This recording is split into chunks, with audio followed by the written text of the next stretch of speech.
Hello, darkness. I had just turned 9 in 1984 when my 19-year-old brother Robert, Bob, Bobby, was murdered. He was a pretty great older brother. He taught me how to ride my obnoxiously turquoise blue bike, which had a banana seat. Behind the banana seat was a very long white stem that was very flexible and very, very long. At the end of that stem was a safety orange colored flag waving in the breeze. I don't remember if the flag was something I wanted or a clever plot of my mother's to keep tabs on me. I was allowed to do whatever I wanted to do just as long as I was equipped to not be raped or murdered. My memory seems to recall my mom seeing that the kids were abducted somewhere in the country on their bikes in a van or something. Her thought was that if I had a giant banana seat and a flagpole, it made snatching me rather challenging.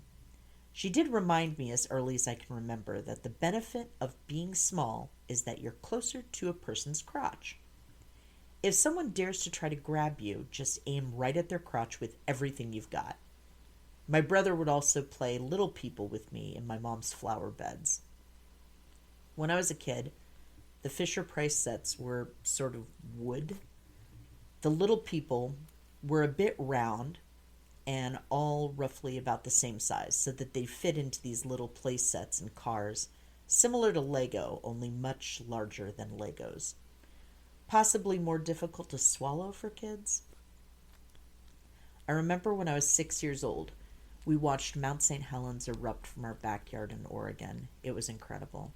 My mom had been really following the debate since there was a huge one. Quite a few people were convinced the mountain was not going to erupt, or that it had already done it with a very small eruption. And that morning was crazy, just the sonic boom alone. For weeks after, everything was covered constantly in ash. My brother Bobby and other teens shoveling the ash into piles. One was on the side of our house. We put some in my mom's flower beds, making roads for my little people cars, which were great. When I was 8, I came home embarrassed that a boy few years older was threatening me and picking on me. The years prior, I'd beat up a boy slightly younger who was biting all my friends. My mom later told me that she expected for certain that this kid's parents were going to show up at our house, or the police, because apparently I lured him into the backyard and beat him up pretty bad. The new bully was much bigger than me, though, and usually had friends with him because, of course, he did. It's amazing how much tougher everyone is when they have one extra person or an audience to perform for. My brother marched down the street to tell the kid, on his lawn, and his friends, that he'd personally end him or any of his friends if they said a single unkind word in the direction of his little sister again. After hugging me and saying that he'd never let anyone hurt me, he taught me how to box, just in case I needed to protect myself. For the record, I learned how to box before I learned how to ride a bike. The bully and his friends attacked the twin girls who lived across the street from my house. They were a couple years younger than me, and it was said that a gang of bullies stripped off both the twins' clothing in their front yard. It was very weird, and it was all anyone was ever talking about. My mom even came home from work and said that she had heard people talking about it. She was asking if I knew the twins or the kids who did all that. I just said I had heard about it and that the boys were jerks and bullied everyone. Of course, no one said why the twins were in their front yard with no one hearing the screaming that was said to have happened during the incident. My mom said this was beyond bullying and clearly those kids were trying to sexually assault those girls. It was weeks before that kid threatened me again. The week my brother died, I was trying to take a walk and he crossed my path, saying that my brother wasn't around to protect me anymore. I stood there listening until he punched me straight in my breast. I punched him back as hard as I could, and I left him screaming. I marched straight home. While entering the house, I told my mom that I took care of the bully down the street. When she asked what I meant by took care of, I explained that I punched him as hard as I could, straight into his dick. She looked at the blackening bruise on my chest. His parents did drop by, and I could hear my mother lose her mind screaming at the nerve that he had. Basically, that their child was clearly working on becoming a rapist. They seemed to be at the door forever. She went into graphic detail about his lead assault on the twins across the street, as if she was there and saw the whole thing happen herself. She was very angry about the whole thing, which was sort of relieving and helped me feel better again. When my brother died, it was like I didn't exist for a while. I didn't want to be home since everything around the house, including my mom, who was shut down, was just a reminder that Bobby was never coming home. I grew up living in the era of the mysterious, creepy white van. It seemed like everyone, every night on the news, was reporting assaults, rapes, and child abductions done by what was described as a creepy guy with a sketchy white van. We were constantly, as kids, sharing with each other the various ways our parents would tell us nightly that we were about to be murdered by some guy driving a white van, likely dressed like something evil that couldn't be trusted, like a clown or Ronald Reagan. By all means, don't take candy from strangers. I was convinced for a while that the ice cream man, that truck of his, yeah, he was hiding dead kids in the back, that weird little truck. We kept getting shown weird videos at school about not standing too close to train tracks because there was a lot of railroad crossings near where the kids at school lived. I was programmed to believe that if I went anywhere near a train, that I would surely lose a limb because there's always a random metal strap holding the timber being transported. They'll come loose and cut off your limbs. I was already paranoid thanks to the snuff level weird films that they'd make us watch during class assemblies. But a friend's cousin walked in front of a train to end their life.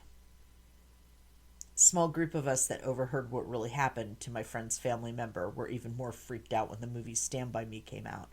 I watched that movie when it came out, not knowing what it was about, and I still can't watch it again. It was also unhelpful that the song was always playing somewhere as if it was haunting us. Perverts were everywhere. And in one of those better to laugh at than cry moments, we as kids would laugh about it. One of the kids at school had someone in, no kidding, a sketchy white van try to pick them up. Several of the kids in my class were actually saying to each other that they thought the kid made it up to get attention. We were in the 80s, though. I knew guys who would shoot each other with their BB rifles for zero reasons. Thinking back, and a lot of the time period felt like the Wild West. There was that day that some random guy came up, sat next to me and my friend on a park bench.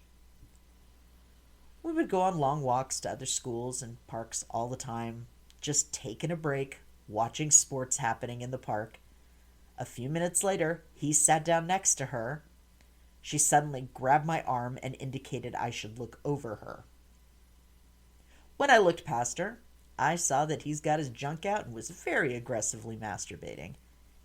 When I realized that he was now making direct eye contact with me, and clearly the drive was to freak out the two very young girls as part of his perversion, I grabbed her by the hand and left swiftly while he was shouting something at us. I don't care to remember what. I wonder if there's a lot of these nowadays. According to the emails from Nextdoor, people are walking while black, playing in a park wearing all black, or they are gasped, teenagers and someone is clutching her pearls just knows that they did something sometime, somewhere. Their neighbor 2 doors down got home late, so they just know he's doing drugs. Or if they have to hear dogs barking next to the dog park at the end of the street anymore, they'll start calling the police again. When I was a child, our neighborhood seemed to get the random pervert here and there, like the random night that I was in bed and heard a commotion in the living room. It was down the hall and around the corner from my room. Creaking around the corner, I gave a side glance to my mother, who was under the coffee table with our large olive green rotary phone. These were pretty great in the 80s, and I feel like we didn't appreciate them enough. Ours had a ridiculously long cord from the phone to the wall so that you could drag it from the living room to the dining room or dining room to the living room. It usually lived in the living room along with the rest of us. That giant, very weighty phone allowed a person to have a heavy weapon while dialing 911. Many conversations the parents would have would end with a loud, almost bell sound when properly slamming down the receiver. This was one of the first moments I ever saw my mother give any sign of weakness. She was petrified, and I kept staring in awe that she was actually under our coffee table, especially since much of its top was glass. I was looking to see if the ceiling was caving in, and I was really tired. I was reaching hard, trying to connect in my mind what she was doing. Then she saw me in the hallway and started waving me to go back to the safety of my room. She also got louder on her phone call, realizing that I was awake and she had probably been trying to not wake me up. I was trying to register why she was waving me to go back into my room. Was there an issue in the living room?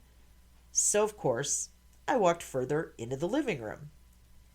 I was standing right in the center of the picture window, which looked out into our backyard. It was very dark outside, but the moonlight was illuminating the bare ass cheeks of some random man not wearing even socks. I was pretty impressed because this was winter in Oregon. We still, eons later, get very few days which are below freezing, but it was still pretty cold and wet outside. I had school the next day, and I was personally doubling my socks to walk to school. This guy had all of his parts out without even wearing a hat, so I figured he must be very cold. My mom, realizing that I was learning a few things I probably could have done without, and am now actively watching this random guy staring at the moon and going to town on himself. She went into psycho mom mode.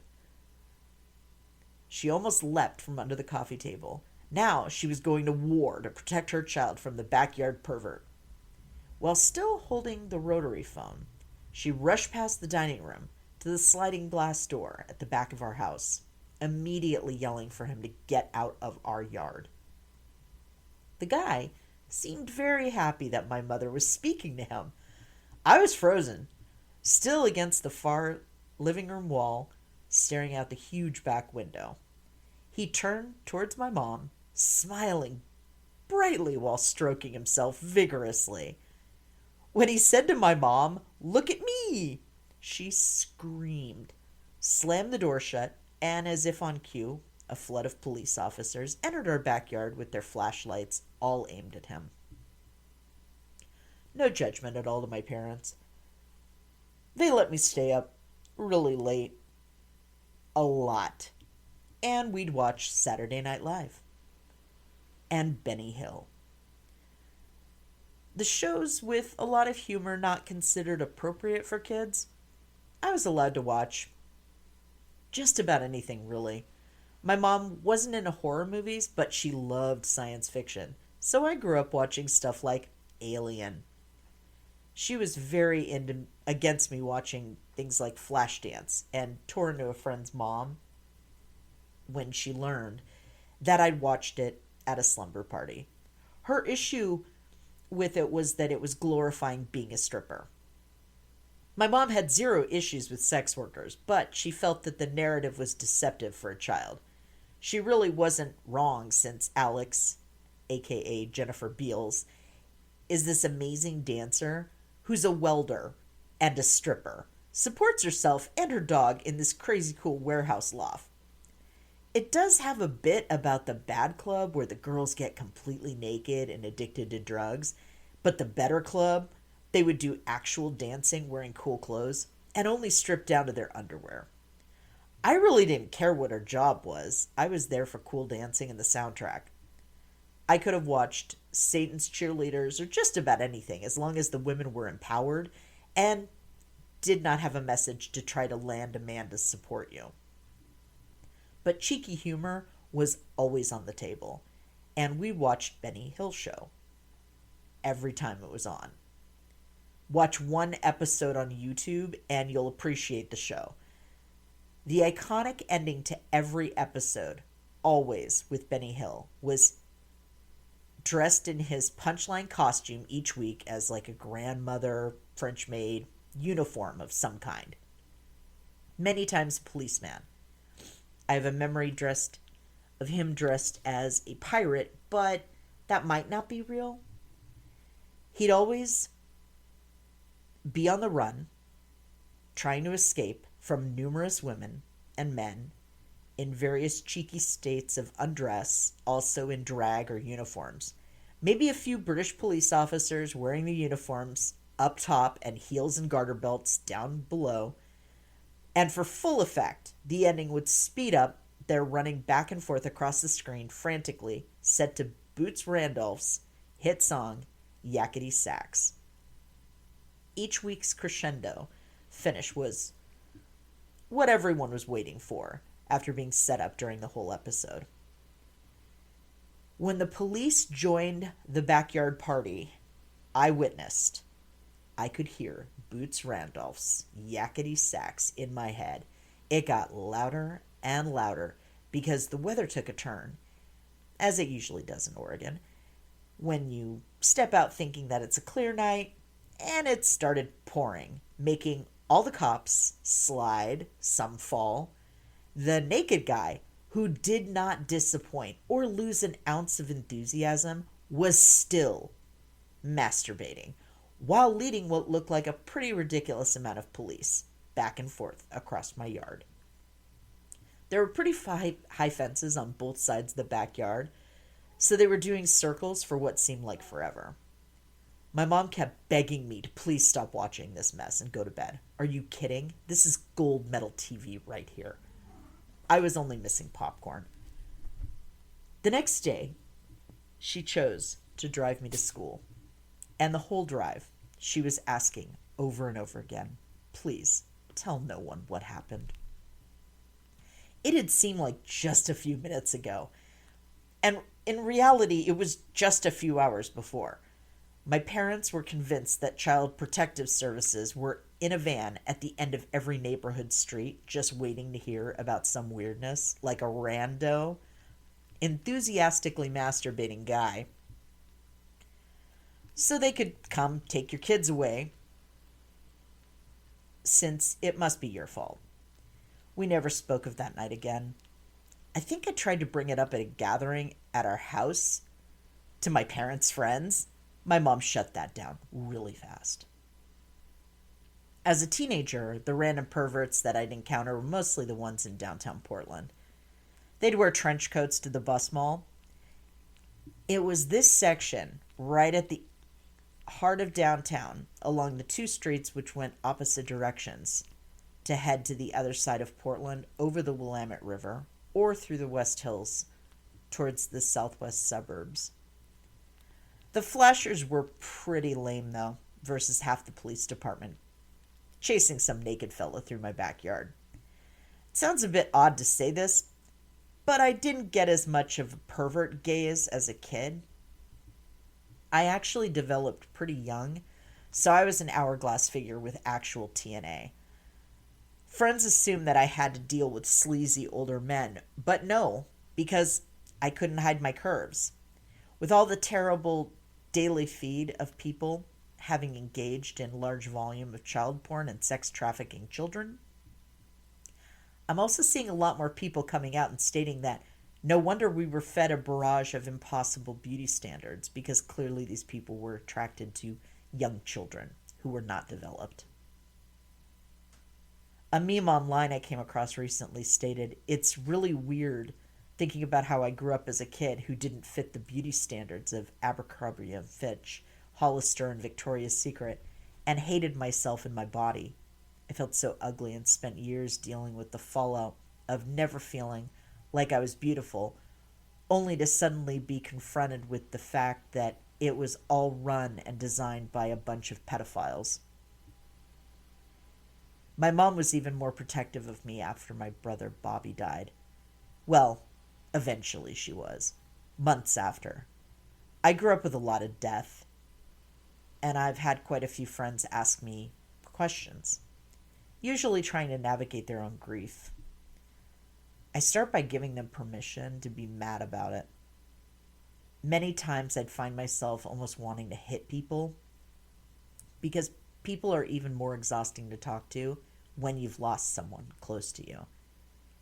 Everyone wants to tell you something profound or helpful, like, "I know exactly what you're going through," even though they likely have no idea at all. I personally have lost a ridiculous amount of people, but how would I know an ounce of what you personally are experiencing? To try to tell you is just not helpful or even remotely accurate. It also feels to me cocky. The people who insist on speaking with me are many times the last person who should speak to anyone. Although, let's be real here. And the people who are in the first to jump up offering advice or clarity in that situation, or any situation, are likely the last person who should open their mouth about most everything.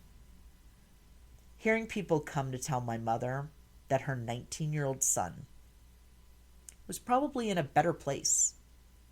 Yikes. Who hurt you? Wow. I was gagged because I couldn't believe the audacity of what people will say to other people while they're grieving, even as a child who is not supposed to know anything.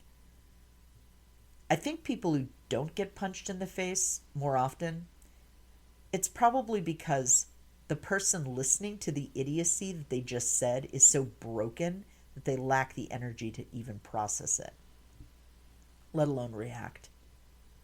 I personally would play back in my brain, sometimes days later, the long list of, "Did that fool seriously tell me I'll eventually get over it? Who the hell says that? I get that you're trying to help. Can you please not help me? Just tell me you're sorry, I'm hurting, and walk away." Even if the person who passes was suffering extreme pain from a horrific illness and you feel like it was a mercy that they passed, please keep your feelings on that to yourself, because the loss is not about you. After seeing far too much death before I was a teenager, I just try to stick with as little as possible, mostly focusing on, "I am so sorry. They will be missed, and can I do something for you?" Just keep remembering, in most situations, it is not about you. When you're offering to do something for a person grieving, be specific, otherwise adding to their pile, which is likely already overwhelming. They're probably drowning. Let's just say that you bought them a plant to honor their loved one. May I stop by with some pastries in a few days and help plant this for you? Then you call and message them. Don't make the person reach out to you like most people do. Maybe say, "I know you must be overwhelmed. May I bring some takeout to you later this week? I don't have to stay unless you'd like some company." Later in my life, I had some friends really show up like that. Sometimes I took them up on their offer for dinner or a movie. Having a night where friends give you permission to enjoy life is the best hug ever. Many people treat you like you're supposed to stop living because you've suffered a loss, when you really could use a reminder that you still have wonderful people in your life and that you need to keep living it. If anything, live for the loved one you lost. Even these days, it's not typical that you'll encounter a 9-year-old little girl who lost her brother to murder. Though I was told I lost my brother to an auto accident. It was suspect from the start since there were no details. I was old enough at 9 to get the concept of death, but young enough that adults forget that you're present and also have feelings. It also might not have helped that I was taught how to get myself food and water. I loved eating Fruit Loops or Corn Flakes for my meals all day. I was fine with that. So I wasn't asking for anything but milk. Later I realized how much I actually looked like my brother, which explains why my mom had a pretty tough time looking at me. My brother died June 4th, so I got to suffer through a few more weeks of school. My mom was a wreck. I remember when she got the call in the middle of the night. I don't know who called or why they called. I just know that I woke up to the sound of her crying in the living room after that phone call. I crept down the hall and around the corner. Hearing the creak in the floor, she swiveled the burnt orange velvet chair in my direction. She just stared at me while uncomfortably crying. She was completely uncontrollably sobbing. My dad, also hearing me, led me back to my room explaining that Bobby was not coming home. It felt like he was gone less than a week, having left to visit some friends in California a few days before. I was already confused by the car accident tale, since I thought he flew to California and my dad made it sound like he drove there, and it happened during the drive there. When I asked if anyone else was hurt, or if his friends were with him, I was told to go to sleep. Any questions I asked were quickly shut down. In addition, my sister came up from her apartment in Salem. Normally she wanted to talk to me, but she just seemed to be competing with me over who knew Bob better. It was weird, losing my brother, but the conversations that would cease when I would enter a room, it sounded like the accident was suspicious, so I would ask questions, which made them seem mad about it. I would get told to go play. My mother and my sister left for California to get my brother's cremains. They came back to Oregon but left shortly after to visit my older brother Rick, my oldest brother Rick, at his place in North Lake Tahoe, on the Nevada side of the lake. They spent weeks spreading his cremains in the lake, and they'd call me to tell me how much fun they were having. I think that they were trying to be kind, but it felt like mockery when I was told I was too young to go to anything involving my brother's memorial. And I didn't even know at the time that I was being completely lied to by everyone. In between the trips, my mom took her Corolla to California and then Nevada. She tried to be buddies. She'd roll back into town and suddenly offer to drive me and my friends to go roller skating. This was great, until I was complaining about the box wedged under my mom's seat in the car. It was cramping my legroom during the voyage to Skate World. My giant Esprit bag with my roller skates already took up way too much room next to me on the pleather back seat. I started kicking immediately, demanding to know why this stupid box was in my way. My mom asked me to please stop kicking my brother. I then spotted the label with his name on it and the name of the funeral home. I never asked for a ride again, although it was not long after that my mom and sister did the drive to Lake Tahoe, and I never saw that box again. In my early 20s, I finally traveled to Lake Tahoe during a family reunion of sorts with my boyfriend. I really did like his family a lot. his grandparents had access to an amazing cabin near the south side of the lake, on the Nevada side, close to where I'm pretty certain my mom had released my brother. I rowed a boat around the whole lake with bottomless champagne the first day that we were there. It was the day after we arrived. Thankfully, I was young and resilient because I learned an important lesson driving to Lake Tahoe. I learned how many yards I can projectile vomit when I get something called elevation sickness. I had already put a dent in a tree when releasing everything I'd eaten since the 90s.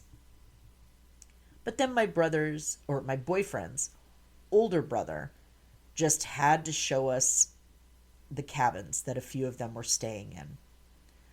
I did not agree to the terms of the drive that I really wished they had left me to die on the side of the road.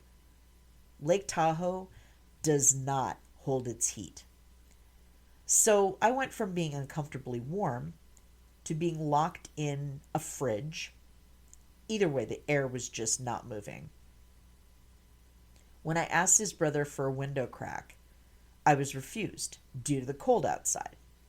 I talked very low and slow to avoid upsetting whatever cosmic breach was occurring in my stomach. I said I need air, a breeze, in fact.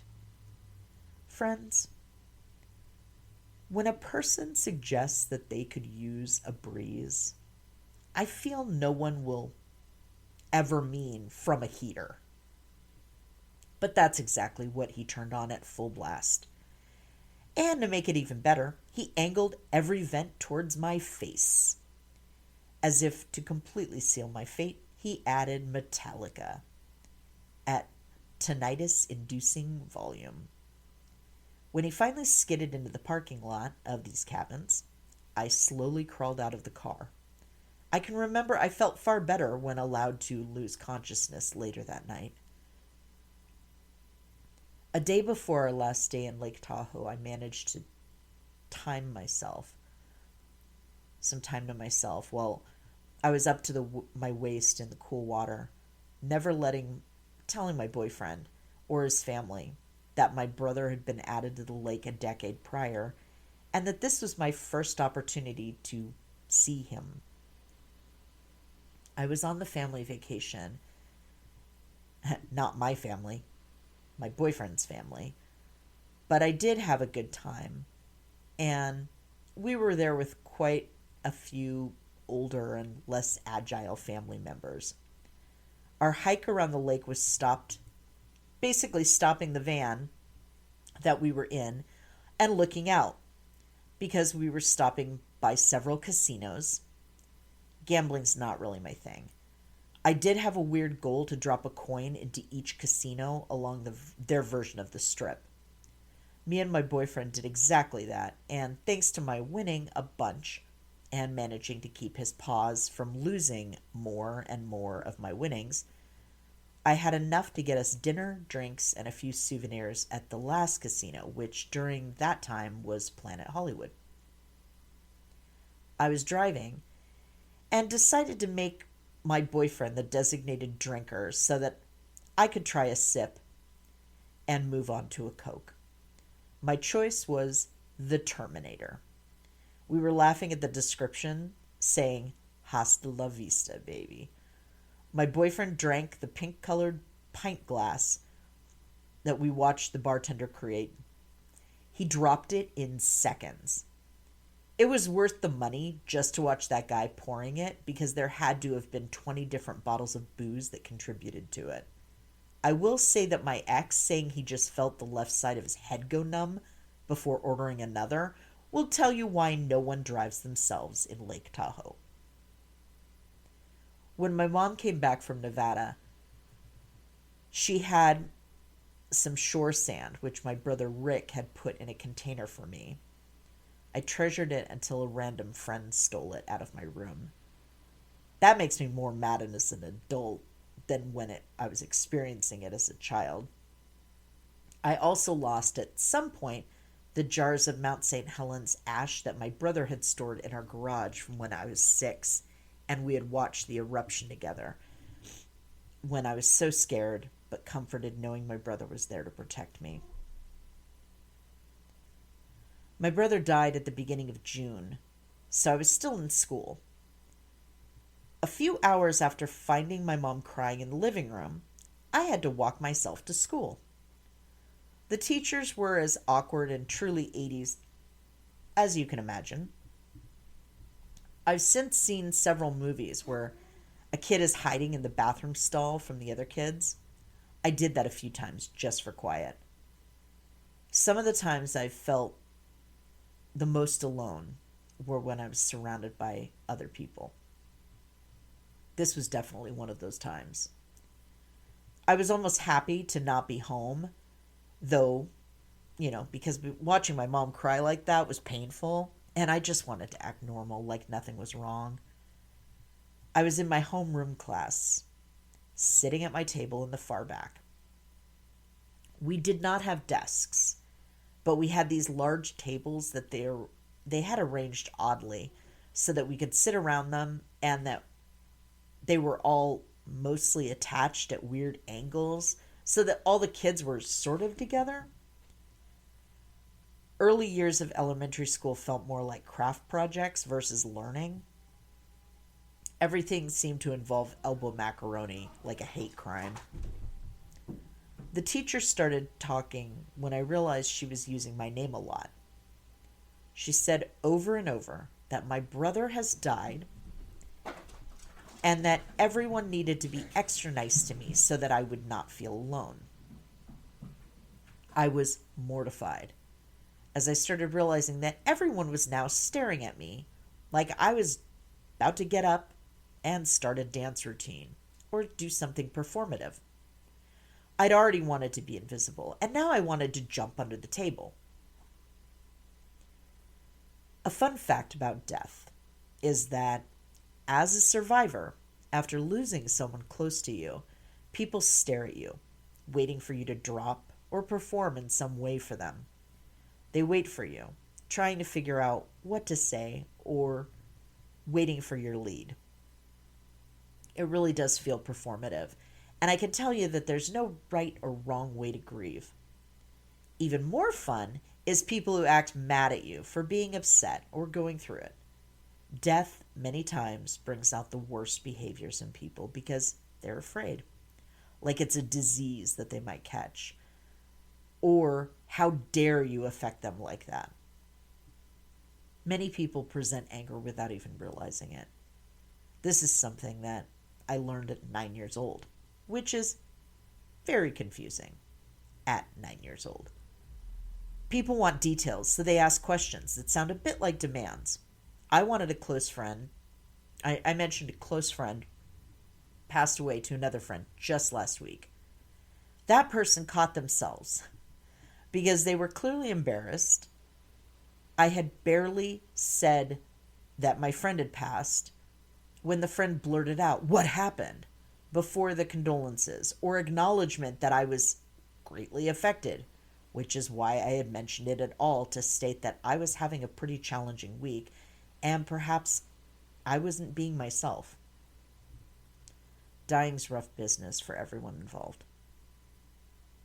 A very strange thing happened to me after the teacher humiliated me in front of my classmates. I made a friend. Well, she told me we were friends. A very sweet girl who sat on the other side of the classroom from me and that I had never spoken to previously marched right to where I was sitting when we got back from our break.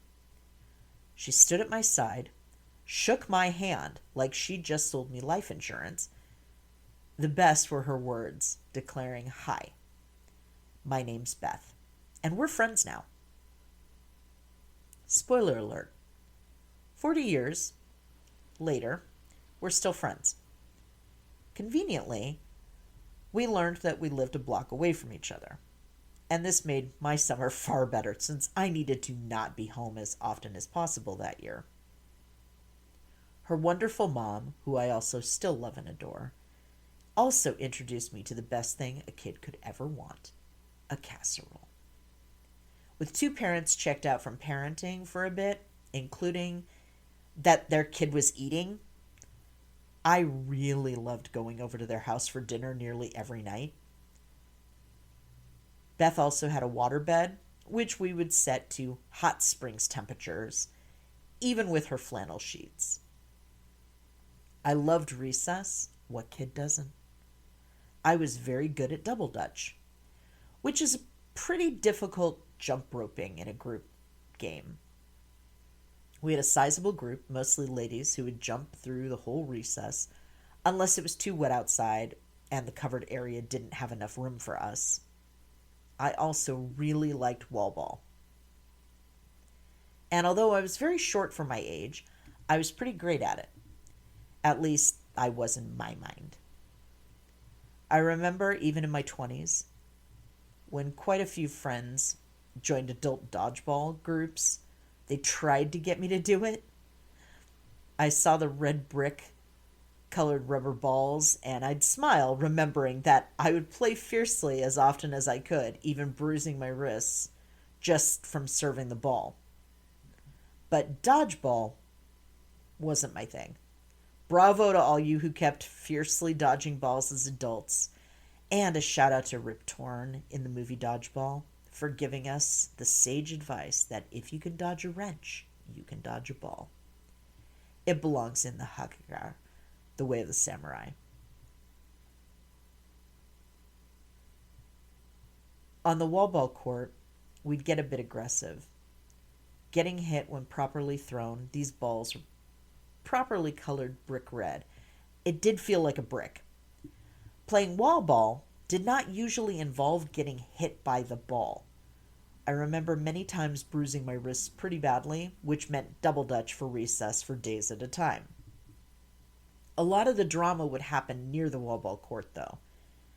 Double dutch was a lot more mellow with us, cheering each other and chanting the various sayings, with the person jumping and the girls swinging the ropes. It was rhythmic and focused. The wall ball area was grade school cartel situation.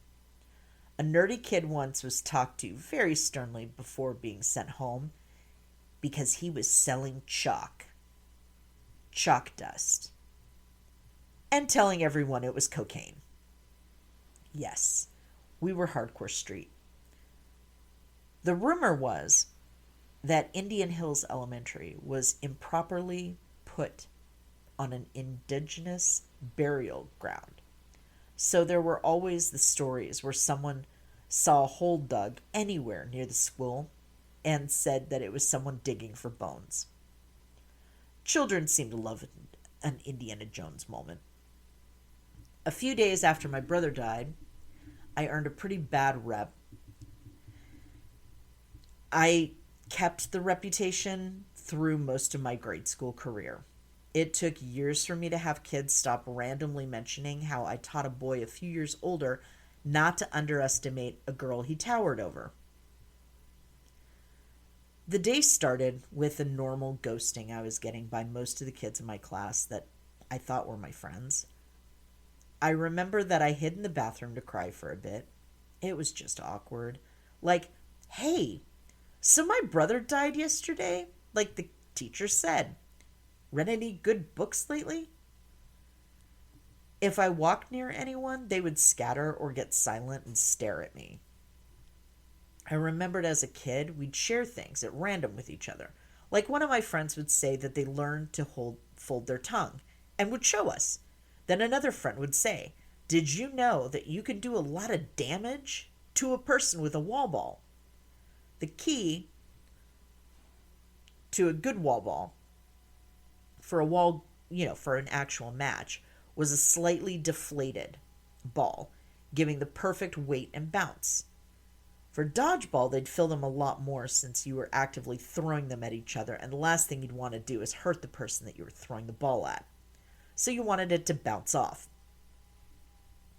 Well, if you grabbed a slightly deflated wall ball with your fist, you could hold it, and it was very hard, like a brick. The last game of wall ball that I was ever allowed to play was about 2 days after my brother died. The game began like normal. We'd line up, taking turns playing, just waiting for one of the two people playing to win. The loser goes to stand behind the lines of kids waiting for their next turn, and the person at the front enters the court area to start that round. I figured I'd just play the game, try to pretend things are normal during recess. Two groups down was a jerk, and his awful striped shirt and khaki corduroys, dominating his usual wall ball group. You remember that kid you swear was held back in everything but height? Serious neck cramp if you tried to make eye contact, and he was always running his mouth about something. He also was infamous for fighting. I knew he was at least 1 or 2 years older than me. I went 2 rounds of wall ball with my group, and then I became aware that he was talking about me to his wall ball group. He kept getting louder and louder, and I think he was just trying to get me to hear him. He was always trying to embarrass someone, and today was my turn. Today's idiocy was him saying that I'd murdered my brother, and that he was shocked that they allowed me back at school. I was wearing a red Coca-Cola shirt, and my shoes had red on them. So he was ridiculously saying that I had blood on me. Look at all that red she's wearing. It was an example of things kids say that go against the fabric of actual reality. I'd say that it gets better with adults, but I'd be lying. If anything, adults are worse. I'm a person who does not, I believe in using your words to resolve conflict. I truly. But that day, I was done already before I got to school. His words flicked an internal murder switch. I found myself taking flight. Kind of like an out-of-body experience, because somehow I was suddenly sitting on his chest, smacking his face over and over with a wall ball. Yes. That ball really did feel like I was wielding a brick at his head. I don't remember blood, but I think it was a teacher who removed me from him. My memory fades out of the playground and into the principal's office, where I recall it being suggested to my dad that the unhinged child, which would be me, stay home to mourn with their family. The last few weeks of school are just recreation in grade school, since grades have already been completed for everyone. Teachers were just doing craft activities and offering extra recess periods, getting all the kids properly ready for their school vacations. It was a day or two later when some friends dropped by to grab me so that we could all walk to the treehouse. When I say treehouse, okay, throughout the area I grew up in were strange spaces. Much of the area is swampland and natural wetlands. Neighborhoods would build rows of houses, and in between their backyard fences were random sections of ground that were swamp, or that construction crews would add some extra pipes in to drain off the backyards into the wetland spaces. Sometimes people would put their kids' play sets into the spaces, figuring that it was why take up yard space of their own. Sometimes you'd pass by a swing set that was half sunk into the ground. Swampland is a very strange surface. The treehouse was a wooden platform that someone had added to a tree that had pretty much collapsed. The area was quite long, but had a drop-off right after the tree base. Most of the tree sort of fell as a platform, growing almost sideways, and then the actual platform was right on top of that tree. Under and beneath the platform was blackberry bramble. I had to set the scene that I walked into with my friend group. I was just walking with friends to hang out with more friends. When we arrived, all I saw standing on the platform was the much taller than me kid, the trash talker. I swear he was wearing the same outfit from a few days prior. The only difference was that he was now sporting a large bandage over his nose with a lot of bruising surrounding it from my assault on the wall ball court just a day or two prior. I found out much later that one of his friends brought him so that he could apologize to me. I did not get that memo.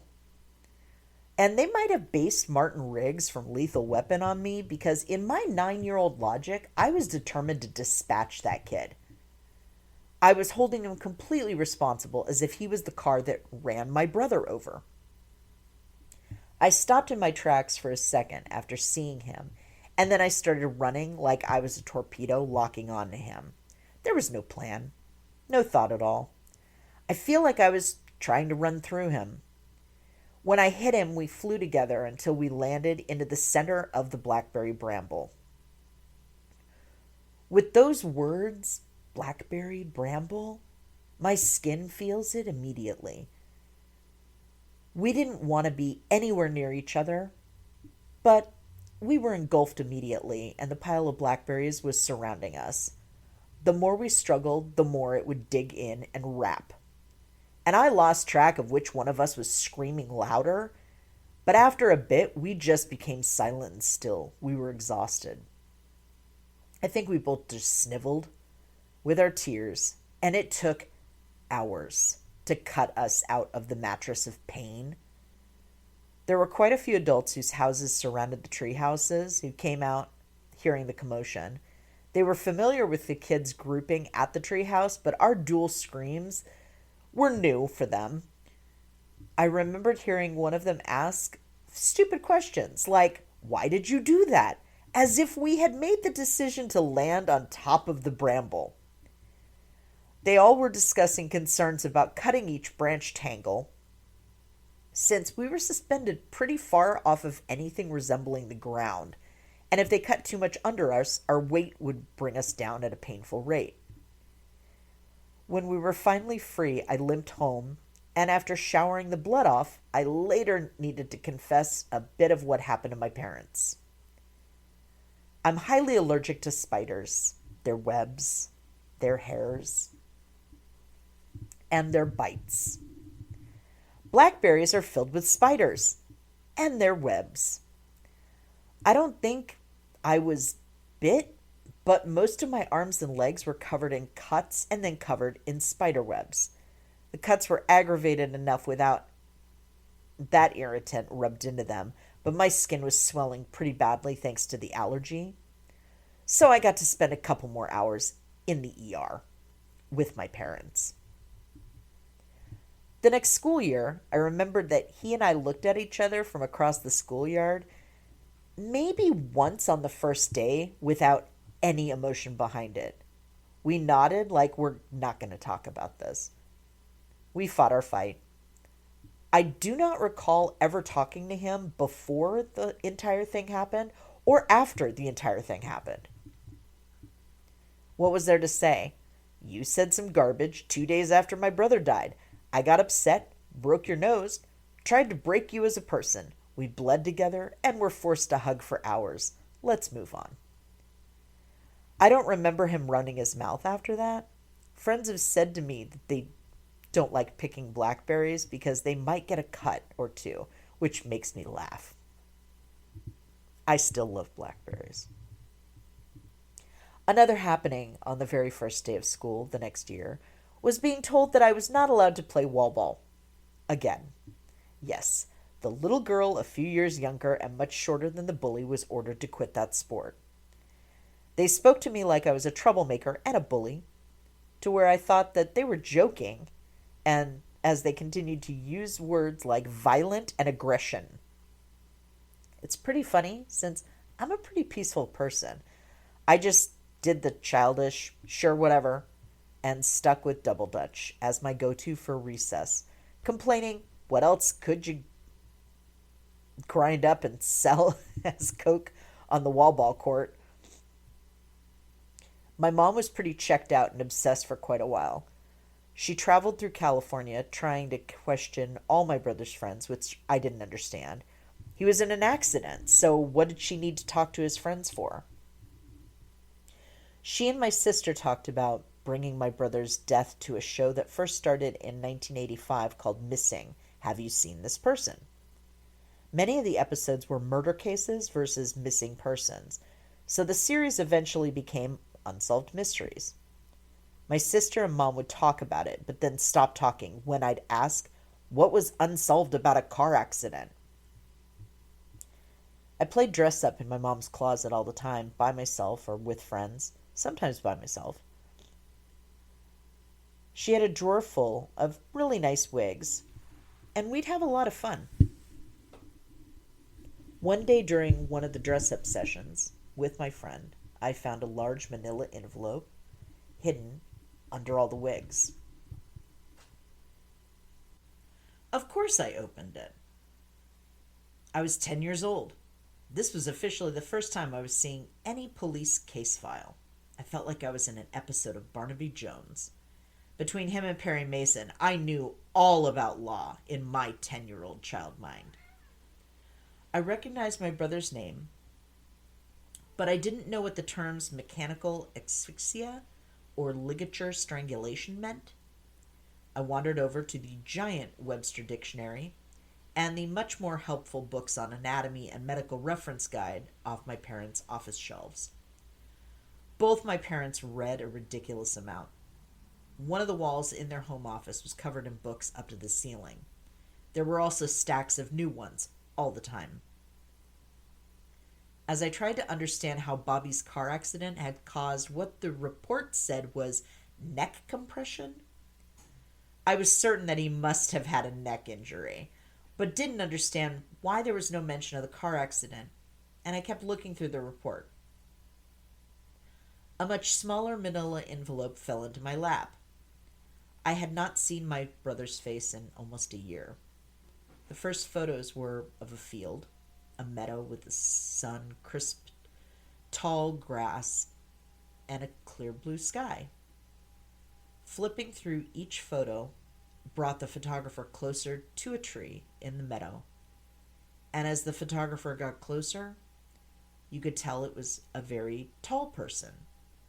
Even closer, and I realized that the tall person was several feet off the ground, suspended from a tree. My friend with me was asking a lot of questions as I silently just dropped photo after photo, realizing I knew the shirt Bobby was wearing and that he was the person hanging suspended from the tree because there was a rope around his neck. His hair seemed longer than I remembered. The rope was wrapped twice around the large branch that he was hanging from, and the rope led to the other side of the tree where it was tied with a knot on an opposing large branch. His hands were tied behind his back. There was a cooler on a park bench, lots of varied footprints around him. Nearly a decade later, my dad told me that he still felt terrible for lying to me because he and my mom thought that I would not understand. The police ruled my brother's death as a suicide. The police had not questioned a single person. His hands were tied behind his back with an elaborate nautical knot, with no sign of something he would have needed to stand on, except the cooler, which was found sitting on the seat portion of the picnic bench. There was also no note. He was identified because someone he was staying with had put in a missing persons report, and that person referred to the police to my mom, who had to do the official identification. They gave my mom all my brother's stuff, but I don't think they ever recovered his wallet, which was also not at the scene. My brother was a musician, and his very brief time in the army, which ended thanks to flat feet. Unfortunately, I managed to destroy his acoustic guitar versus learning how to play it. I remember him trying to teach me some notes. My mother never recovered the electric guitar that he had just purchased before his trip, though she tried very hard. His poor duffel bag from the army suffered greatly from my use.